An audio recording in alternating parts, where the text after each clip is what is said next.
دو کام کرنے والوں کی کوئی دعا اللہ تعالیٰ قبول نہیں کرتا ہے، چاہے 1,00,000 وظیفے بھی پڑھ لینا اور رو رو کے سر پٹک پٹک کے جان دے دیں، جب بھی ان کی وہ دعا قبول نہیں ہوگی، کیونکہ یہ رسول اللہ صلی اللہ علیہ وآلہ وسلم نے بتایا ہے۔ آقا علیہ السلام نے ارشاد فرمایا کہ جو بندہ 2 گناہ کے کام کرتا ہوگا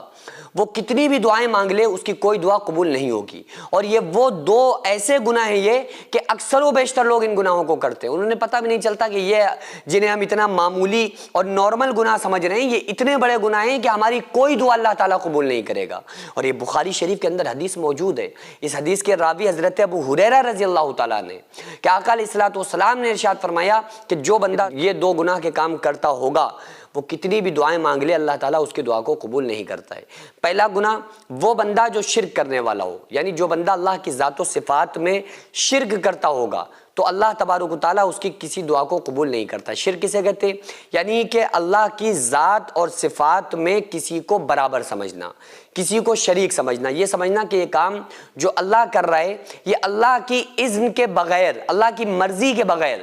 اپنی ذاتی طاقت سے کوئی دوسرا بھی کر سکتا ہے۔ اور یہ پھر آپ تصور چاہے کسی کے لیے رکھیں، چاہے اولیاء کے لیے رکھیں، انبیاء کے لیے رکھیں، یا مومنین کے لیے رکھیں، یا کسی کے لیے دنیا میں رکھیں، اگر کوئی یہ سمجھتا ہے کہ اللہ کی مرضی اجازت کے بغیر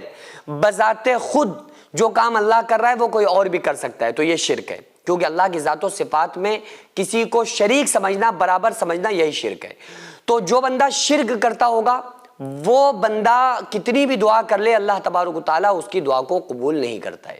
دوسرا کام جو بہت لوگ غلطی کرتے ہیں، آقا علیہ السلام نے ارشاد فرمایا دوسرا وہ بندہ جو اپنے رشتہ داروں سے ناراض رہتا ہو یا رشتہ دار اس کی کمیوں کی وجہ سے اس سے ناراض رہتے ہو۔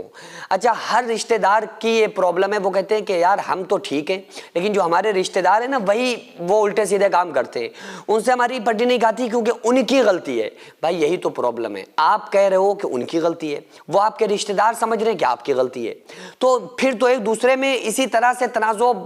بڑھتا رہے گا نا، آپس میں نفرتیں پھیلتی رہیں گی۔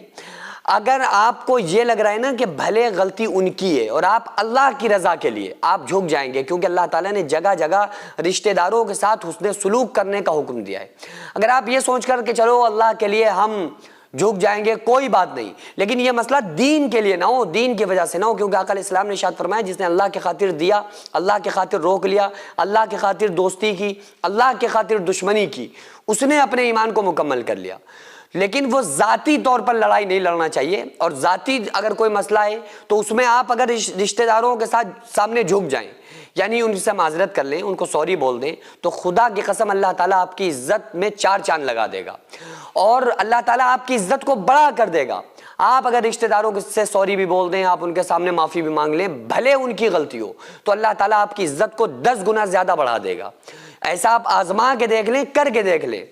تو ہوتا کیا ہے کہ عام طور سے رشتہ دار ایک دوسرے سے ناراض ہو جاتے ہیں یہ سوچ کے کہ ان کی غلطی ہے، وہ کہتے ہیں ان کی غلطی ہے۔ آپ اللہ کی رضا کے لیے آپ کہتے ہیں کہ بھائی چلو ٹھیک ہے آپ کی کوئی غلطی نہیں، ہماری غلطی ہے، تو انشاءاللہ اللہ تعالیٰ آپ کو اس کا صلہ دے گا۔ اور سب سے مین کام کیا ہوگا کہ ہماری جو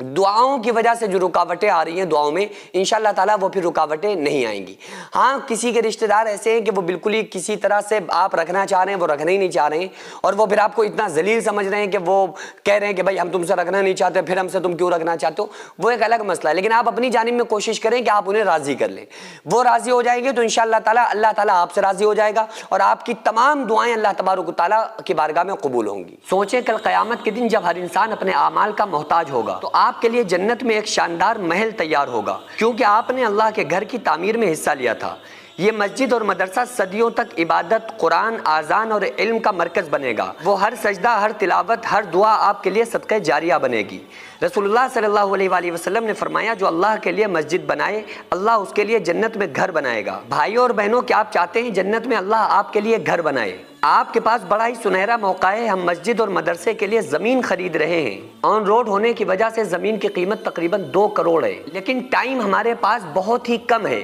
بڑی کم مدت میں ہمیں یہ پیسہ مالک تک پہنچانا ہے۔ مالک تک قیمت نہ پہنچنے کے سبب ہمارا بیانہ بھی واپس ہو سکتا ہے، تو اس لیے آپ سے خصوصی گزارش ہے کہ آپ کو اس نبی کا واسطہ جو ہمارے لیے راتوں میں رو کر گئے، طائف میں پتھر کھا کر گئے، کہ آپ اس ویڈیو کو اگنور نہ کریں اور 100، 200، 500، 1000 جتنی آپ کی وسعت ہو اس کے مطابق آپ زیادہ سے زیادہ تعاون کریں۔ اب یا تو آپ اس کو فراڈ کہہ دیں یا یہ کہہ دیں کہ پیسہ کمانے کا کوئی نیا چکر ہے اور ویڈیو چھوڑ کر چلے جائیں، لیکن اگر آپ کو ایسا نہیں لگتا ہے تو پھر خدا کے واسطے آپ زیادہ سے زیادہ تعاون کریں تاکہ ہم مسجد اور مدرسے کی زمین خرید کر اپنے مقصد میں کامیاب ہو جائیں۔ اور خدا کی قسم یہی ایک ایسا ثواب ہے جو ہمارے مرنے کے بعد قیامت تک ہمیں قبر میں ملتا رہے گا اور اللہ تعالی ہمارے لیے جنت میں گھر بنا کر دے گا۔